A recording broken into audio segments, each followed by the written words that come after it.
Julia Dawson always thought she had a stable marriage. Sure, things weren't as passionate as they had been in the early years, but after a decade together, she and her husband, Eric, had built a comfortable life, or so she believed, until the day she found out she wasn't legally married anymore. The betrayal, it started with an innocent trip to the bank. Julia needed to update some paperwork, but when she presented her identification, the bank teller frowned.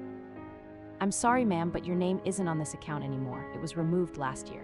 Confused, Julia pressed for details. That was when the real shock came. According to the bank's records, she and Eric were divorced, not just separated, divorced, and it wasn't just the bank. The house deed was in his name alone. Their investments, their savings, everything had been quietly transferred to Eric over the past 2 years. Julia had no idea.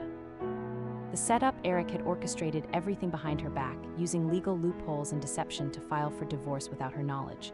He had convinced a corrupt lawyer to handle the paperwork and ensured Julia was never properly served. To the world and to her, nothing had changed, but in reality, he had been planning his exit for years, and now he was ready to move on with a younger woman. The fallout at first, Julia was too stunned to react. The betrayal cut deep, not just because of the affair, but because he had stripped her of everything they had built together, leaving her with nothing. But she wasn't about to let him win. The plan, Julia knew Eric's weakness, greed. He had spent years manipulating finances to secure his own wealth, but in doing so, he had left behind a trail of fraudulent activity. So she did what he never expected. She hired the best lawyer in town and started digging. What she found was enough to bury him. The revenge first, she exposed the fraudulent divorce filings, proving she had never been properly served. The court ruled in her favor, nullifying the divorce and reinstating their marriage, legally entitling her to half of everything. Then she uncovered Eric's tax fraud. By quietly shifting assets, he had unknowingly committed multiple financial crimes. Julia handed the evidence over to the authorities, and within weeks, Eric was under investigation. Finally, she confronted his mistress.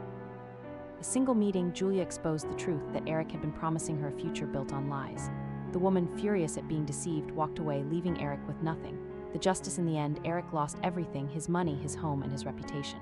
Julia, on the other hand, walked away with her rightful share of their assets, a fresh start, and the satisfaction of knowing that justice had been served. She had been blindsided by betrayal, but in the end, she came out stronger. And Eric. He finally learned what it felt like to lose.